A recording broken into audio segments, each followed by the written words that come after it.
Hello student, I am Nisha Pasha Salvi, your biology mentor। तो बच्चों welcome to our session which is previous year question of environmental issues, जिसमें हम बात करेंगे कि किस तरीके के प्रीवियस ईयर क्वेश्चन आ चुके हैं, कहाँ हमें कैसे कैसे ऑप्शन को चूज करना है, किस पॉइंट पे ज़्यादा फोकस करना है, राइट। तो स्टार्ट करते हैं हमारे फर्स्ट क्वेश्चन के साथ, और फर्स्ट क्वेश्चन है हमारा पॉलीब्लेंड पेड़। याद करो पॉलीब्लेंड जो था हमारा किससे बनाया था हमने, प्लास्टिक से। और हमने कौन थे वो, हमने थे अहमद सर, अहमद खान सर, याद आ रहा है, आरवी कॉलेज, राइट। और साथ ही साथ में क्या था, बेंगलोर सिटी कॉरपोरेशन, राइट। ये तीनों ने मिलकर के क्या काम किया था कि जो प्लास्टिक्स होती हैं उसको इकट्ठा किया, उसका एक फाइन पाउडर बनाया और किसके साथ मिलाया था, बिटुमिन के साथ में, और उसका क्या यूटिलाइज किया था, रोड बनाने में यूटिलाइजेशन किया था। याद आ गई वो कहानी। सो क्या बोल रहा है, polyblend a fine powder of recycled modified plastic has proved to be a good material for, किसके लिए था वो material, making tubes and pipes. क्या ट्यूब्स एंड पाइप्स बनाने में इस्तेमाल किया गया था, मेकिंग प्लास्टिक सेट्स बनाने के अंदर किया गया था, यूज एज अ फर्टिलाइजर्स, या फिर कंस्ट्रक्शन ऑफ रोड्स। तो रोड्स की कंस्ट्रक्शन में हमने पॉलीब्लेंड को यूज किया था। So D is a correct answer. Nice. Next question, which of the following pairs gases is mainly responsible for greenhouse effect. Greenhouse effect में हमने बात करी थी ग्लोबल वार्मिंग, राइट, याद आ रहा है। और green house effect, green house gases की हमने बात करी थी, जिसमें कौन कौन सी गैसेस प्रेजेंट होती है। तो यहाँ पर आपके पास पूछा है कौन सा पेयर जो है वो ग्रीन हाउस इफेक्ट को दिखाता है। क्या वो कार्बन डाइऑक्साइड और मीथेन है, क्या ओजोन एंड अमोनिया है, क्या ऑक्सीजन एंड नाइट्रोजन है, या नाइट्रोजन एंड सल्फर डाइऑक्साइड है। तो बच्चों कार्बन डाइऑक्साइड एंड मीथेन जो है वो ग्रीन हाउस इफेक्ट की गैसेस को दर्शाती है। Clear that. तो answer is A. Next question, which gases are responsible for increasing the temperature of atmosphere। Question को घुमाया गया है, ठीक है। ग्लोबल वार्मिंग के लिए कौन कौन सी गैसेस जिम्मेदार है, यानी कि ग्रीन हाउस इफेक्ट की जो गैसेस होती है वो कौन सी है, ग्रीन हाउस गैसेस कौन सी है। क्या वो CONO2H2S है, क्या वो CO2CONO है, क्या वो CH4CO2N2O है, या NO2H2SCO2 है। तो ग्रीन हाउस गैसेस में आती है अपने दिस वन, यानी कि मीथेन, CO2, N2O, ये क्या होती हैं, ग्रीन हाउस गैसेस होती है। Clear that. Done. Now we have next question, which of the following method the most suitable for disposal of nuclear waste. अब हम बात कर रहे हैं बच्चों न्यूक्लियर वेस्ट की। तो याद करो न्यूक्लियर वेस्ट में दो प्रॉब्लम क्या थी ऑलरेडी, मतलब जैसे हम कह रहे थे कि वाटर पोल्यूशन हो रहा है, एयर पोल्यूशन हो रहा है, ऐसा कुछ नहीं था, लेकिन दो मेन कॉजेज थे, दो मेन रीजन थे, जिसमें हम बात करते हैं कि एक्सीडेंटल लीकेज हो जाए या फिर इसका प्रॉपर डिस्पोजल ना हो।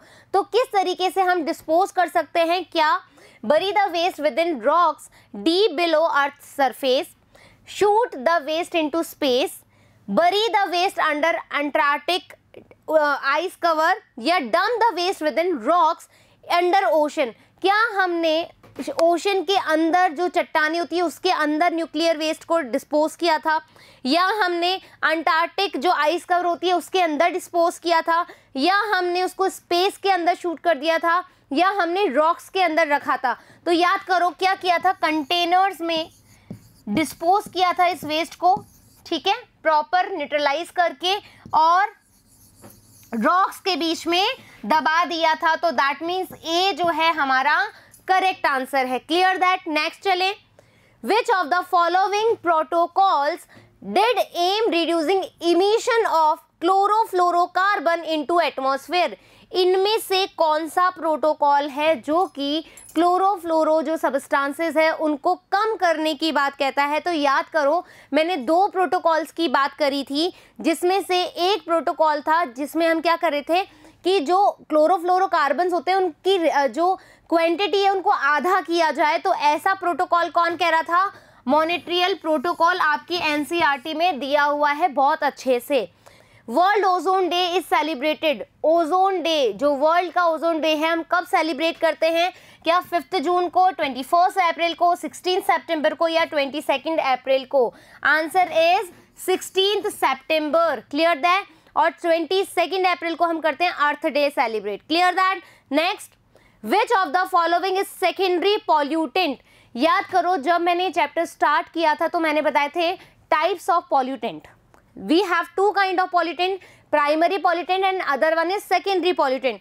प्राइमरी पॉल्यूटेंट जो कि डायरेक्टली डिराइव्ड होते हैं, राइट, और सेकेंडरी पॉल्यूटेंट जो प्राइमरी पॉल्यूटेंट से ही बनते हैं, ठीक है। फोटोकेमिकल सेकेंडरी पॉल्यूटेंट होते हैं जो प्राइमरी पॉल्यूटेंट से ही डिराइव्ड होते हैं। तो आपको इसमें से बताना है कि कौन सा सेकेंडरी पॉल्यूटेंट है, क्या कार्बन मोनोऑक्साइड, कार्बन डाइऑक्साइड या SO2 या फिर O3। तो ये जो तीनों है बच्चों, ये है हमारे प्राइमरी पॉल्यूटेंट, राइट, और ये जो O3 है ये है हमारा सेकेंडरी पॉल्यूटेंट। तो आंसर इज डी। आ गई बात समझ में? सारे के सारे क्वेश्चंस आए हुए हैं, जो मैंने पढ़ाया उसमें से क्वेश्चन आ रहे हैं। आप बस क्या करोगे, फोकस करोगे, थोड़ा सा टिप्स पे रखोगे, चीजें इजी हो जाएगी। Now fishes in eutrophic lake die due to. देखो बच्चों, यूट्रॉफिक लेक का जो हमने फॉर्मूला पढ़ा है या यूट्रॉफिक लेक हमने देखा था, तो वो हमने देखा था कौन सा, ऑर्गेनिज्म एंड पॉपुलेशन वाले चैप्टर के अंदर, ठीक है। ऑर्गेनिज्म एंड पॉपुलेशन वाले चैप्टर में हमने देखा है कि किस तरीके से जो सनलाइट होती है, लाइट का इफेक्ट पड़ता है और कौन कौन से लेवल्स होते हैं, कौन कौन से रीजन्स होते हैं, क्लियर। तो यूट्रॉफिक लेक जो होती है उसके अंदर फिशेस क्यों मर रही है, right. So lack of oxygen की वजह से या न्यूट्रिएंट एनरिचमेंट की वजह से, CO2 की वजह से, या इसमें से कोई भी रीजन नहीं है। तो याद करो यूट्रॉफिफिकेशन होता है जिसकी वजह से क्या होता है, एल्गल बूम हो जाती है। क्यों? क्योंकि यहाँ पर न्यूट्रिएंट बहुत ज़्यादा होता है जिसकी वजह से यहाँ पर अंदर O2 नहीं रह पाती है, O2 नहीं आ पाती है, तो अंदर की जो फिशेस हो जाती हैं वो किल हो जाती हैं। तो आंसर क्या आ जाएगा, lack of oxygen, clear. Now a large quantity of urban sewage is drained into a nearby village river. हमने क्या किया, एक लार्ज क्वांटिटी का अर्बन सीवेज लिया और उसको विलेज की नदी में डाल दिया। Which among the given condition would happen after mixing the sewage into the river?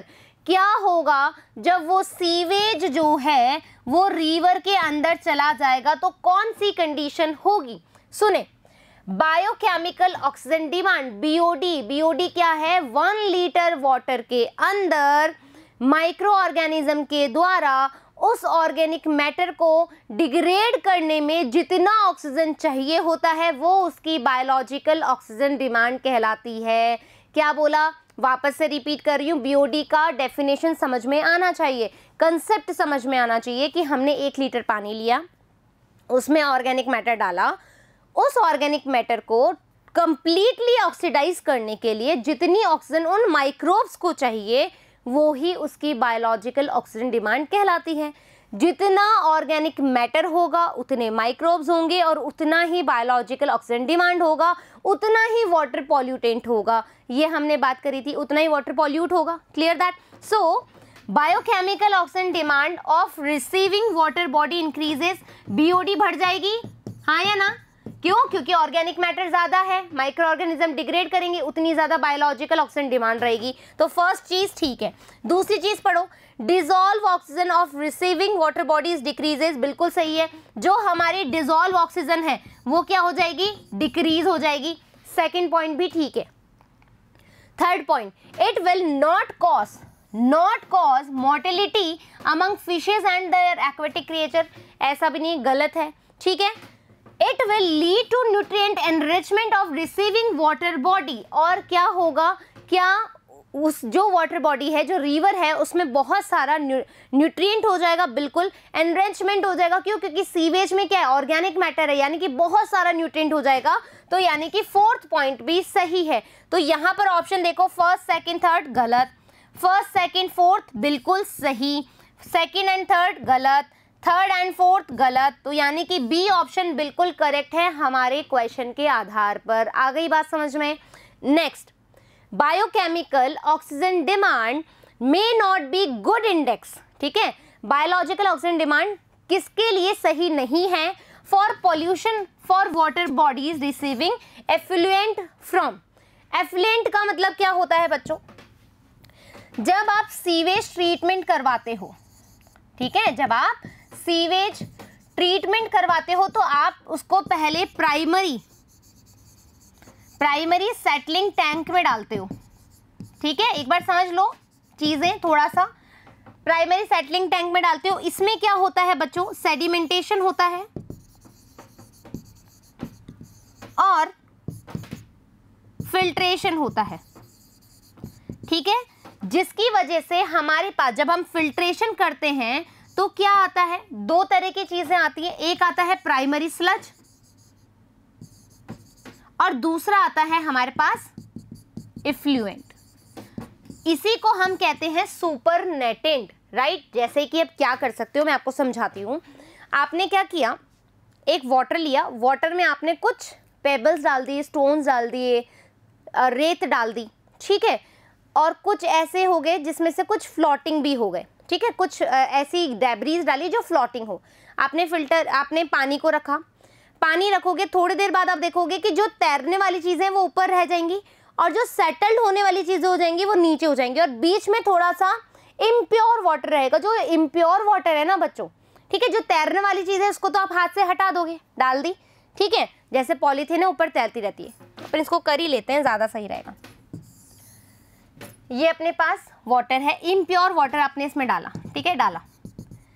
अब इस इम्प्योर वाटर में कुछ ऐसे थे जो सेडिमेंट हो सकते थे, यानी कि स्टोन हो गए, पेबल्स हो गए, सैंड हो गई, वो नीचे बैठ जाएगी थोड़ी देर बाद में।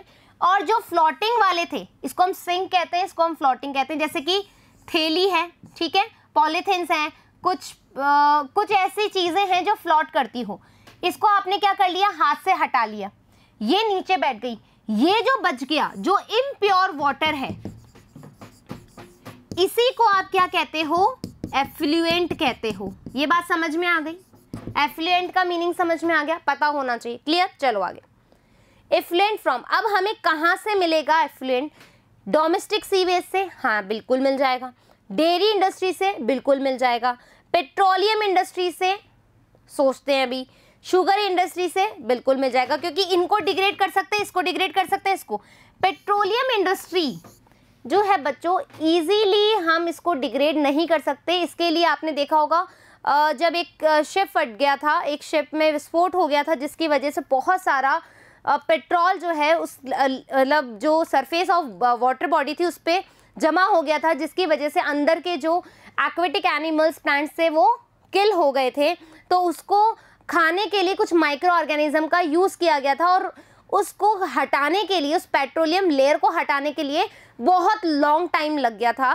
तो दैट मीन्स ये जो है ये बिल्कुल भी ठीक नहीं है, that means may not be good index, right. Petroleum industry जो है वो गुड इंडेक्स नहीं है बीओडी के रेफरेंस में, clear that. Now we have next question. Depletion of which gas in the atmosphere can lead to an increased incidence of skin cancer? कौन सी gas है जिसके डिप्लीशन की वजह से स्किन कैंसर होता है? तो आपको पता है स्ट्रेटोस्फीयर है, जिसमें हमारे पास O3 है, ओजोन लेयर है, ये धीरे धीरे डिप्लीट होती जा रही है। ये क्या करती है, तीन तरह की यूवी रेस को प्रोटेक्ट करती है, UVA, UVB एंड UVC। देखो UVC तो क्या है, लीथल है, यदि ये हमारी धरती पर आ गई तो हम लोग तो गए, राइट। UVB जो है इसको कम क्या करती है, एब्जॉर्ब करती है, जिसकी वजह से ये कुछ हमारी धरती पे आ जाती है, ठीक है। यदि ये आ रही है तो इसको हम क्या करेंगे, ये करेगी स्किन का कैंसर, ये करेगी आई को डैमेज, राइट। तो UVB जो है वो आई को डैमेज कर सकती है, स्किन कैंसर कर सकती है। तो दैट मीन्स कौन इसको प्रिवेंट करता है, O3 यानी कि ओजोन। आ जाओ, क्या वो अमोनिया है, ये वाली गैस है, क्या वो मीथेन है, क्या वो नाइट्रस ऑक्साइड है, या फिर ओजोन है? Answer is D, ozone. Clear, any doubt here? चले next. A lake which is rich in organic waste में रिजल्ट इन, एक लेक है जिसमें बहुत सारा ऑर्गेनिक वेस्ट है तो वो किससे रिच होगी? Increase population of aquatic organism due to minerals, mineral की वजह से क्या एक्वेटिक एनिमल इंक्रीज हो जाएंगे? बिल्कुल भी नहीं। Drying the lake due to the algal bloom, क्या एल्गल बूम ऊपर डिपोजिशन होने की वजह से लेक सूख जाएगी, ड्राइड हो जाएगी? बिल्कुल भी नहीं। इंक्रीज पॉपुलेशन ऑफ फिश, बच्चों ये गैप कर लेना है ना, अब कैसे करूं यहाँ पे, just a wait. Of fish, अलग अलग शब्द हैं, ऑफ फिश, ठीक है। Increase population of fish due to lots of nutrient, या फिर पॉपुलेशन इंक्रीज हो जाएगी फिश की। आपको पता है ऐसा नहीं होता है, क्यों? क्योंकि अंदर के जो एक्वेटिक एनिमल्स होते हैं वो किल हो जाते हैं, तो ये वाला सेंटेंस भी गलत है। Mortality of fish due to lack of oxygen, ये बिल्कुल सही बात है कि जब ऑर्गेनिक वेस्ट बढ़ जाएगा तो मोर्टिलिटी हो जाएगी फिश की, वो मर जाएंगी क्योंकि ऑक्सीजन, जो डिजोल्व ऑक्सीजन है वो खत्म हो जाती है और बायोलॉजिकल ऑक्सीजन डिमांड बढ़ जाती है। Clear that? Next question, assertion and reason, BOD of a river polluted by sewage is more than 20 ppm, ये बोल रहा है कि जो BOD है रिवर की, जो कि पॉल्यूट हुई है सीवेज की वजह से, उसका जो सीवेज है उसके अंदर BOD जो है वो है 20 ppm। Reason, polluted river contain excess of organic matter. अब हमें एक असर्शन दिया गया है कि BOD जो है वो सीवेज की वजह से 20 ppm है उस पॉल्यूटेड रिवर की, और दूसरी बात बोली गई है रीज़न कि पॉल्यूटेड रिवर के अंदर बहुत सारा ऑर्गेनिक मैटर है इसलिए उसकी BOD इंक्रीज हुई है। अब देखते हैं कि क्या ये दोनों बातें सही है, ठीक है। Both assertion and reason are true and reason is correct explanation of assertion, बिल्कुल सही है। क्यों? क्योंकि ये बोल रहा है कि BOD बढ़ गई है। क्यों बढ़ गई है? क्योंकि उसके अंदर बहुत सारा ऑर्गेनिक मैटर बढ़ गया है। क्लियर? तो दोनों चीज़ ही सही है। नेक्स्ट ऑप्शन भी हम पढ़ लेते हैं एक बार। Both assertion and reason are true but reason not the correct explanation of assertion, गलत बात। Assertion is true but reason is false, गलत बात। Both assertion reason are false, गलत बात। तो that means A is a correct answer of this question. Now we have next question, increase in concentration of toxicant at successive trophic level is known as. यहाँ पे पूछा है कि आप increase कर रहे हो कंसंट्रेशन, ठीक है, किसकी? सक्सेसिव ट्रॉफिक लेवल की, वो किस के नाम से जाना जाता है? तो याद करो आपकी एनसीईआरटी में हमने DDT का ऑप्शन लिया था, ठीक है, DDT का ऑप्शन लिया था और उसमें हमने देखा था कि जो नॉर्मल वाटर होता है उसके अंदर DDT की मात्रा बढ़ रही थी, ठीक है। फिर जब ज़ूप्लैंक्टन ने खाया तो वापस से DDT की मात्रा बढ़ गई, फिर इसको स्मॉल फिश ने खाया, फिर इसको लार्ज फिश ने खाया, फिर इसको ईगल ने खा लिया, राइट। तो हमने फूड चेन के अंदर DDT की मात्रा को बढ़ाया था। क्या कहलाता है ये? Bio transformation, biogeochemical cycle, bio magnification या फिर बायो डिटीरियोरेशन। तो याद करो बायो मैग्निफिकेशन में हमने ये चीज देखी थी। Clear that? आ गई बात समझ में? Next, which one of the following is not caused by global warming? इनमें से किसकी वजह से ग्लोबल वार्मिंग नहीं होती है? क्या वो melting of glacier, global warming की वजह से मेल्टिंग हो रहे हैं, ग्लेशियर्स मेल्ट होते जा रहे हैं, सही बात है। चेंज इन रेनफॉल पैटर्न, जो रेनफॉल पैटर्न है वो भी चेंज हो रहा है, बिल्कुल सही है। इंक्रीज इन सी लेवल, क्योंकि ग्लेशियर पिघल रहे हैं तो सी लेवल बढ़ रहा है, सही बात है। इंक्रीज इन क्रॉप प्रोडक्शन, क्या ग्लोबल वार्मिंग की वजह से क्रॉप प्रोडक्शन बढ़ रहा है? बिल्कुल भी नहीं। तो answer is D. Clear? Next question, global warming can be controlled by, global warming किसके द्वारा कंट्रोल हो सकती है? क्या इंक्रीज इन डिफॉरेस्टेशन, क्या हम डिफॉरेस्टेशन इंक्रीज कर दें तो ग्लोबल वार्मिंग कम हो सकती है? मतलब तुम उजाड़ दो, पूरे जंगल उजाड़ दो तो सही हो जाएगा, गलत बात। Slowing down the growth of human population, क्या हम ह्यूमन पॉपुलेशन की जो ग्रोथ है उसको कम कर सकते हैं, स्लो कर सकते हैं? क्या ऐसा होगा? Not good idea. Increasing deforestation, reducing efficiency of energy uses, क्या हम इंक्रीज कर दें जंगलों को काटना और साथ ही साथ रिड्यूस कर दें एफिशिएंसी, जो हम एनर्जी यूज कर रहे हैं उसकी एफिशिएंसी को कम कर दें? क्या ये सही आइडिया है? बिल्कुल भी नहीं। रिड्यूसिंग डिफॉरेस्टेशन, क्या हम जो हमारे जंगल हैं उसको काटने से कम कर दें या काटना कम कर दें, तो हमने क्या बोला, डिफॉरेस्टेशन हम कम कर दें। And cutting down use of fossil fuel, and cutting down use of fossil fuel, क्या ये सही आइडिया है? बिल्कुल सही है, C is the correct answer. Now next भी पढ़ लेते हैं, reducing reforestation, increasing use of fossil fuel. Fossil fuel का जो यूज है वो बढ़ा दो, लेकिन क्या करना है हमें, रिफॉरेस्टेशन यानी कि जो हम वापस से हमारे जंगल बढ़ा रहे हैं उसको हमें कम कर देना है। तो बिल्कुल गलत बात है, सी हमारा सही बात है कि हमें क्या करना है, जंगलों को काटना कम करना है और फॉसिल फ्यूल का यूज कम करना है। Clear that? आ गई बात समझ में? Next question, the air prevention and control pollution act came into force in, कौन से जो ये एक्ट है वो कब आया? क्या वो 1985 में आया, क्या वो 1990 में आया, क्या वो 1975 में आया या 1981 में आया? तो answer is 1981 is correct answer. Clear? Now the second commitment period for Kyoto protocol was decided at, जो सेकेंड कमिटमेंट है क्योटो प्रोटोकॉल का वो क्या कब डिसाइड हुआ? डरबन में, बाली में, दोहा में या कैनकन में? तो आंसर आ जाएगा डरबन में। Next question, Kyoto protocol was enclosed at, किसके द्वारा जो क्योटो प्रोटोकॉल है एनक्लोज किया गया है? तो वो है COP3, COP3 राइट। इस तरीके से बच्चों हमारे इस चैप्टर के क्वेश्चन आंसर भी जो हैं वो कंप्लीट हो गए हैं। आई होप कि आप बहुत अच्छे से क्वेश्चन को फाइट कर पाए हो, समझ पाए हो, ऑप्शंस को आइडेंटिफाई कर पाए हो, चूज कर पाए हो, ताकि आगे जब आप एग्जाम देने चाहोगे तो इजी रहेगा, राइट। तो फिर मिलेंगे हम नेक्स्ट टॉपिक के साथ, जब तक थैंक यू।